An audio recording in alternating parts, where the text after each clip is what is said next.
Good afternoon, YouTube. Just wanted to give you guys a quick uploadable video of some updates that's been going on. I've been uber busy with work and everything else that I don't get much time to do hardly anything. I mean, the weekend comes and it goes faster than I can blink, and granted, I'm liking work, so the week goes pretty fast, and I enjoy the work I do, so it's, you know, I end up with interesting stories and tales every week and every day, and it's just one of them things. But I figured I'd show you guys a little bit of the updates. I just got some new bulbs today, and I'm sure you know which ones I'm talking about because I've put them on all my vehicles at this point. You know what? I don't even know why I walked out of the garage. Let me turn off the frick. I just didn't want the headlights on, but so I used to be able to blacken the view so you could really see the lights, but Samsung decided that you didn't need that feature anymore. So here are the GTR Ultra 2.0 Carbide in the white. I've been wanting the white ones for a long while. And I can tell you, they are bright. Very bright. Here, how's here without the headlights? If I can get in the garage without tripping the thing. They're pretty bright. They are pretty doggone bright. They outshine the frickin' turn signals until you turn the turn signals on. So we'll do that next.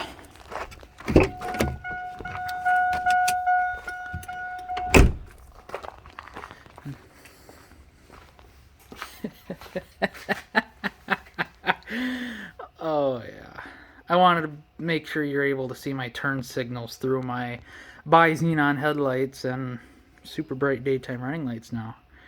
Frickin' right. Decent. But golly, that's bright. But especially at nighttime when you're plowing down the freeway, you come up behind somebody. You know, normal halogen bulbs, people aren't going to hardly tell that over bright lights. So yeah, now you just, there's no mistaking whatsoever. Now if I can find, I think it's in here. Oh, you gotta be kidding. And on the other side, I guess we can do an all-around update video, because just in the last 2-3 days, things have just transpired, and it's just been like, you gotta be shitting me, man.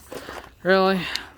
Okay, so this is my snow brush, doubles as my brake pedal pusher.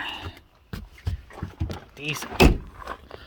Oh yeah, those are bright.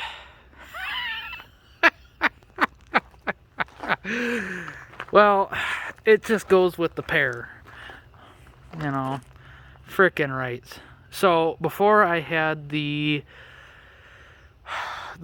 Sylvania, I don't even know, they're the round dome ones, in the 924s that were white, so that made it kind of the pinkish color up there, and that really bugged me with every LED back here being pretty much the same color, and having a pink light was just like, that's not okay.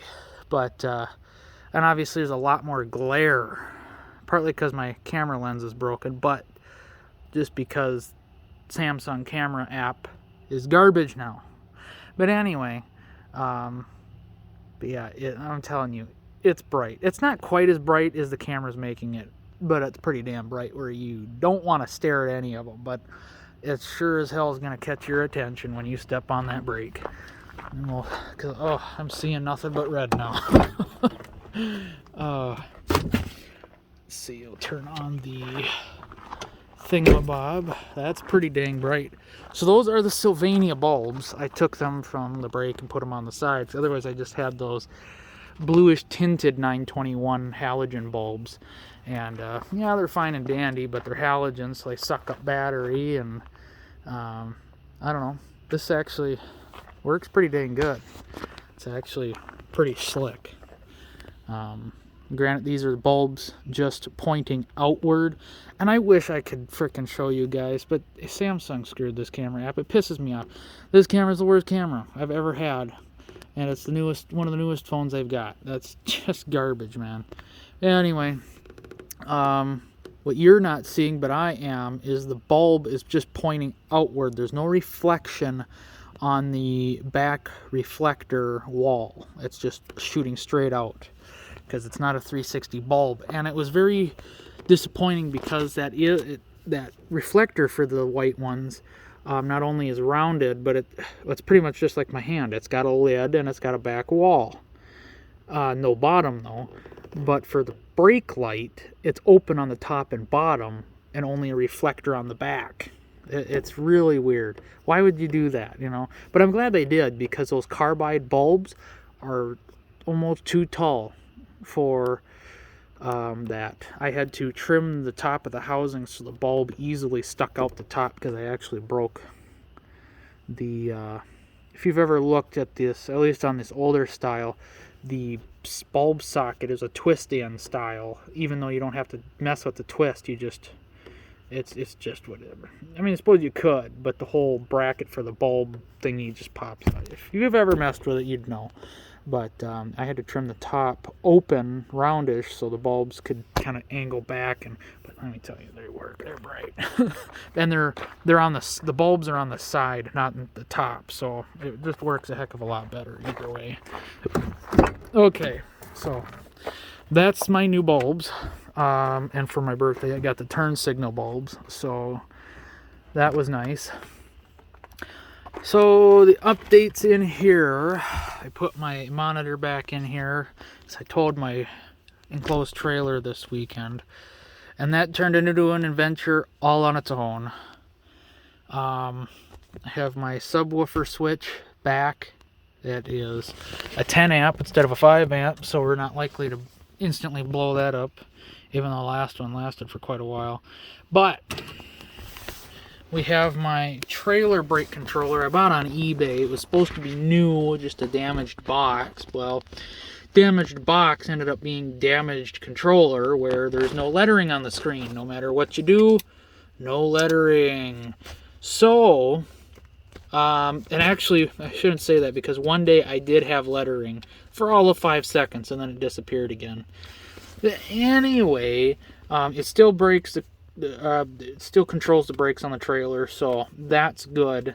And obviously I kind of figured that out when I held the brake, and it turns red like it's supposed to be flashing, no trailer, no trailer.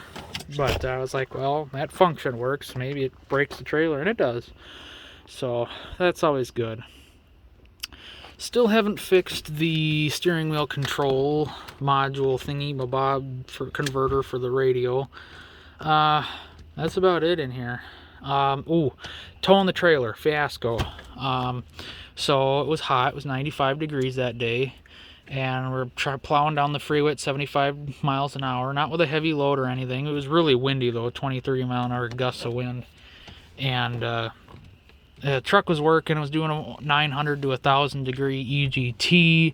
I went from stage 5 to stage 4 to stage 3 to stage 2, and I just could not keep this thing under 208 degrees for the most part. It was always creeping up. I had to keep turning the AC off. I just couldn't keep the EGTs down. I couldn't keep the coolant temp down. So I figured, well, maybe the fan clutch is starting to die. And Dad had reminded me that before we pulled the LLY out, the fan clutch in there was all of a year old on the LLY, and it uses the same fan clutch for LB7 and LLY. So I took that fan clutch, put it on here, and the fan clutch works better. At 205 it started screaming a little bit, so that's good.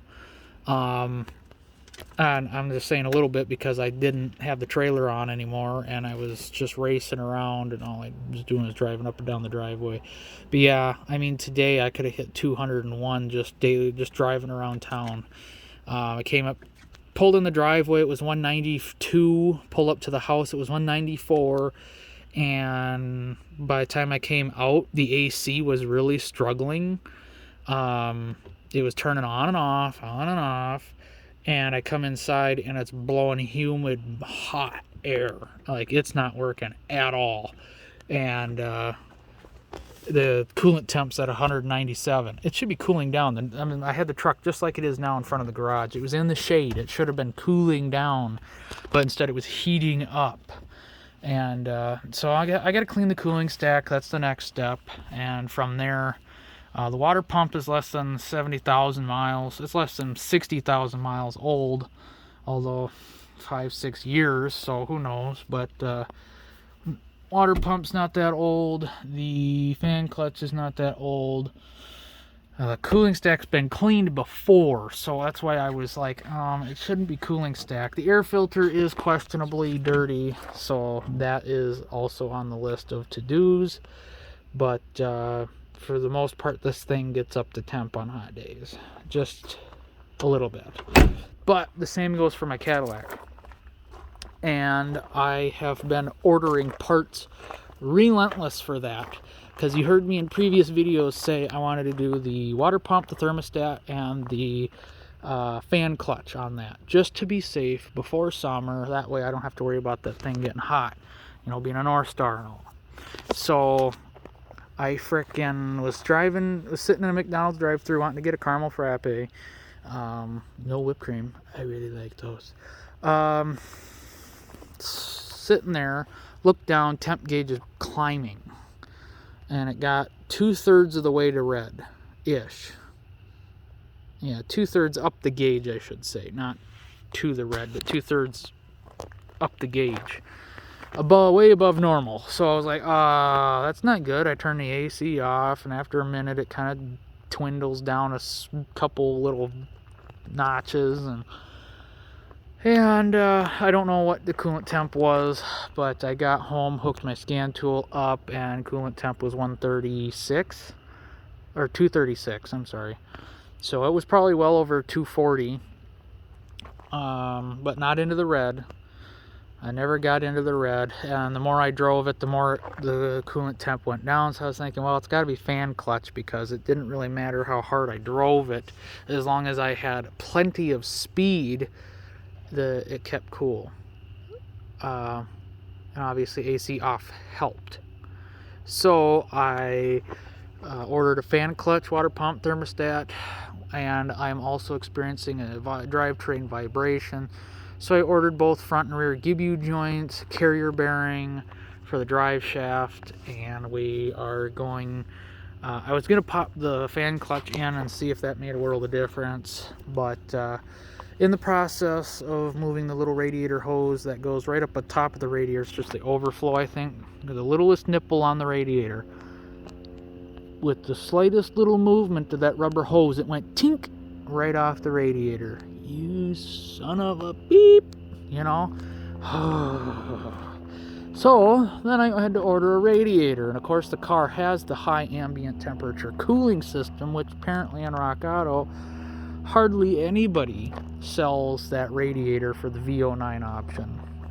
So I had to order the OEM, which ended up being like $220 shipped to the door just for the radiator. So, needless to say, I've dropped quite a bit of coin into it at this point. And then I ordered the wrong water pump that doesn't come with a gasket. So, I have to buy a gasket at some point.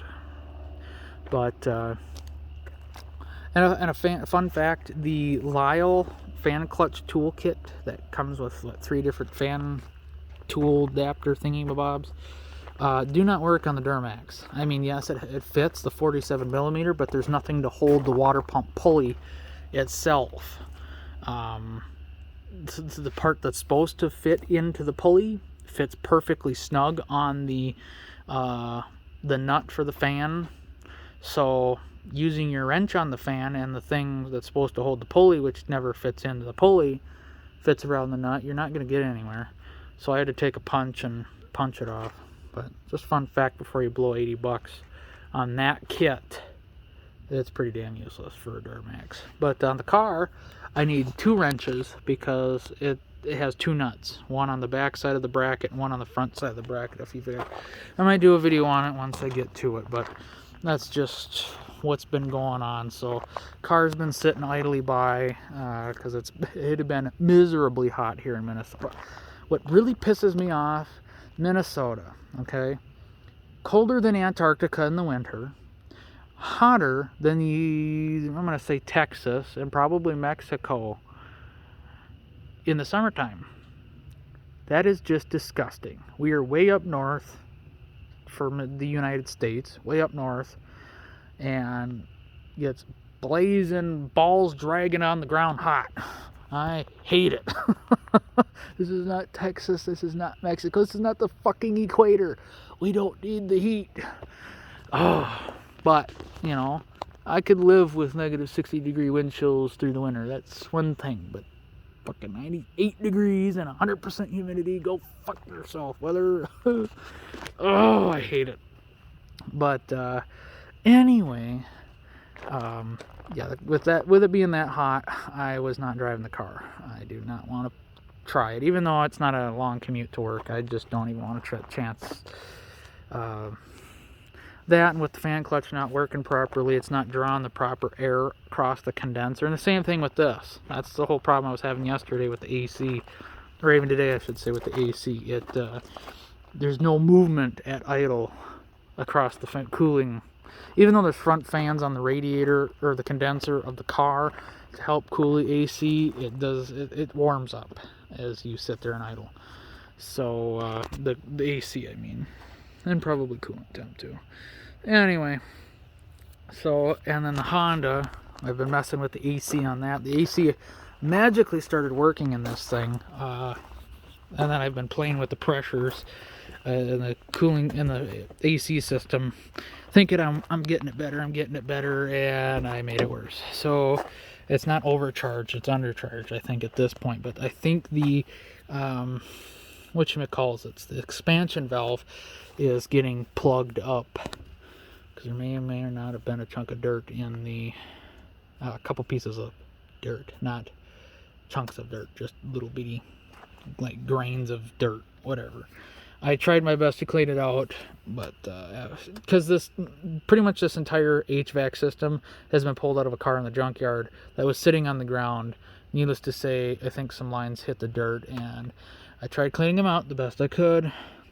And I don't know, it's my theory. I don't know for sure, it's my theory. And because the high side's pretty damn high and the low side's pretty low.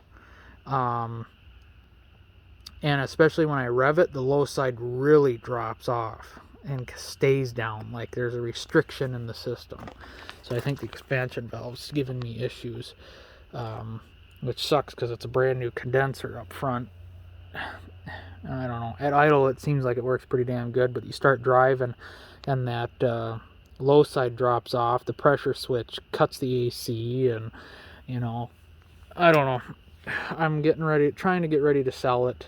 And the AC working was a really good thing. I shouldn't have touched it, but of course it was only like 70 degrees the day that I thought it was working beautifully. I mean, it just about froze me out of the car. It was working so good. None of my vehicles worked that good.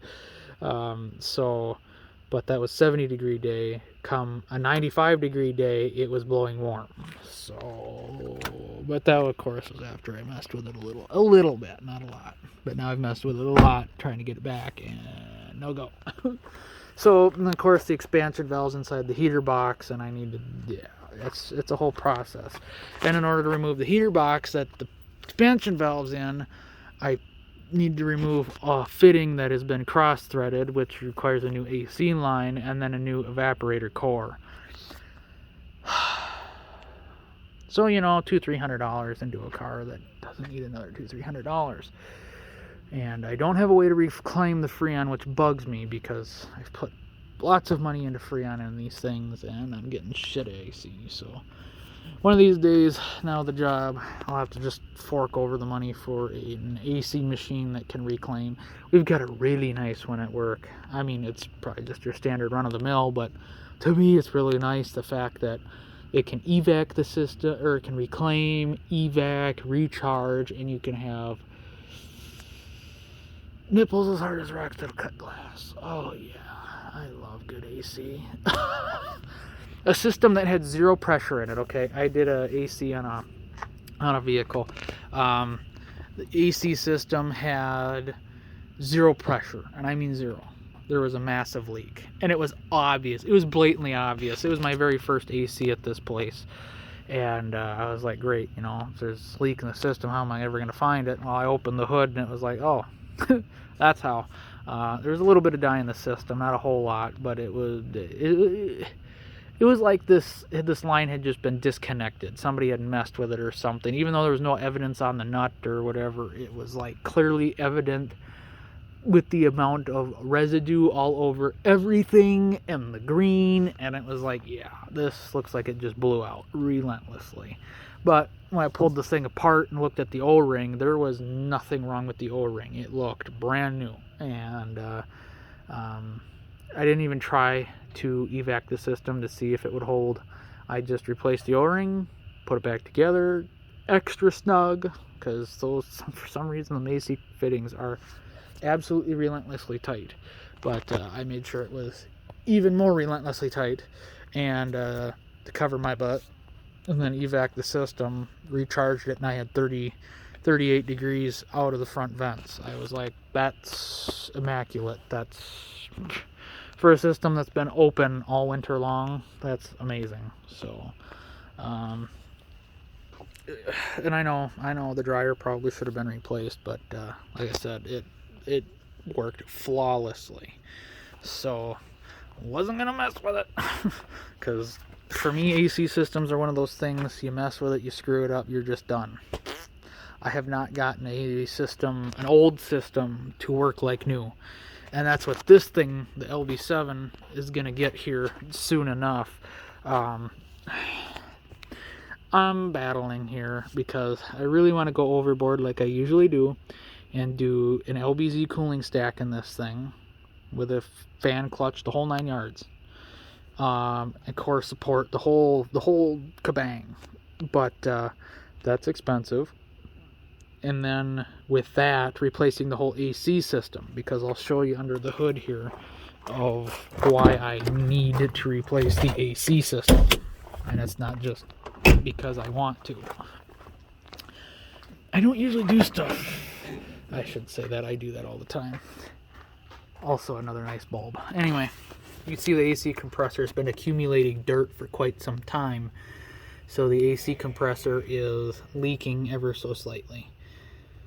So I figure I'll get a new dryer, a new orifice tube line with a new orifice tube, get a new condenser, and obviously a new compressor. And I don't know what this guy is, if that's some kind of expansion valve, dealy bop thingy mabober, I don't know. But I may have to get a new one of those too. Get off me, bug. Anyway, but and why I say a new condenser is because this thing's got 275,000 miles, and I just want optimum cooling. So, and you can see in there, oh, it's a Duramax cooler. You know, like even the radiator, it's not that dirty. There's hardly anything in there. So I don't understand why it's not cooling properly. It's just really kind of blowing my mind. Maybe a thermostat's sticking open a little bit or sticking shut. I don't know. But all I know is she's getting a little warmer than she needs to be for running empty. And I don't know if you can see my filter, but there's a leaf in there, but it's pretty freaking full on top at least. So I'm sure that doesn't help. But power steering pump was getting so hot that I've heard it on other vehicles, but I've never heard it on my vehicles, where the pump was whining with like every single vein movement. It was really weird. Weird. So anyway, that's just that. Oops. Of course it didn't close all the way. Why would it close? I want it to close. So, but anyway, just thought I'd give you guys a quick peek at my new lights and everything that's been going on. Trust me, it's like I'm working to live and living to work these days. I really, you know, having my own business and stuff was beyond a dream. My goodness, being able to make your own schedule, being free whenever you wanted to be, and And now you're stuck on that 9 to 5. Because that's pretty much my schedule, 8:30 to 5. Ooh, I mean, you get home and your afternoon's shot. You pretty much just sit in your chair. I pretty much just sit in my chair and relax. Whoa! Drop your phone. But I want to come home and do stuff, like work stuff. I just want to come home and relax. So that's what I do until the weekend comes and it's like, crap, now I got all this work to do. And now all my tools are at work, so I can't hardly work on my own stuff at home unless I pretty much load up everything I own and bring it home. So it's, at some point it's like buying a double. Then you end up as that old timer with in a completely full cluttered garage with duplicates, triplets, and quadruples of everything because, oh yeah, back in my day. I don't want to be that, but tools at home would be nice. That would be nice because there's a lot of stuff that it's like, crap, that's in my toolbox at work. Damn it. So anyway, hope you guys enjoyed a complete kind of updated video. LBZ's just chilling in the shed. I pulled it out when this thing was out of fuel and I was waiting for my first paycheck. I was like, yeah, other trucks got fuel. This car was kind of out of gas too, so I was like, well, that, and it was Labor Day. Was it Labor Day? No, it was Memorial Day weekend, and I was not getting fuel with the price hike. I was like, I am not filling the truck whatsoever, or the car, because I use non-ethanol fuel gas and that ka-ching-a-ching. I'm not filling either vehicle on Memorial Day weekend. I refuse to. So that was, pull the LBZ out, it's got some gas. This thing was out of gas too, the Honda, so so whatever gas I had for the lawnmower went into the Honda, and that's just been sitting there pretty much ever since. So anyway, like I said, hope you guys enjoyed the update video. Stay tuned, there will be updates. It's just not on a time frame. It is whenever I have time to do it. I don't like not having time. Or enough time. I'm pretty much going to have an entire vehicle completely disabled from the ground up, cooling system to drivetrain. Oh, swap the transfer case on this guy. Last little piece of update. Swap the transfer case, trying to figure out what that howl noise was.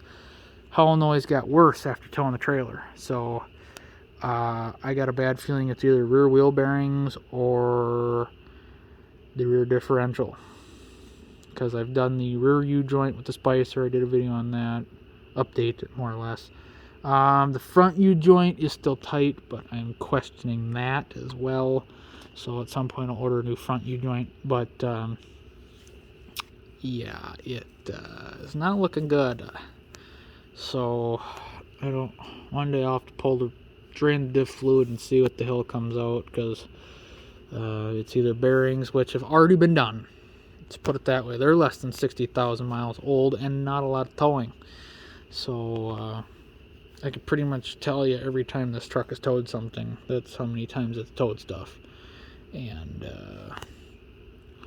yeah, it should not have fried bearings.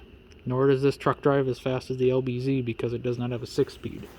And yeah, so absolutely zero reason for rear end grenading, and unless the rear locker fell apart, because the rear locker works like a piece of shit. So that's a good possibility if that broke apart in some shape, way, or form and is sent shrapnel, and it's just been progressively getting worse. But like I said, one day we'll have to drain it and see what's in it, and maybe just throw a whole new axle assembly underneath there, and low mile one with a good locker in it. And that way my truck actually works like a truck. That'd be fantastic. But anyway, like I said, hope you guys enjoyed. Thanks for watching. God bless.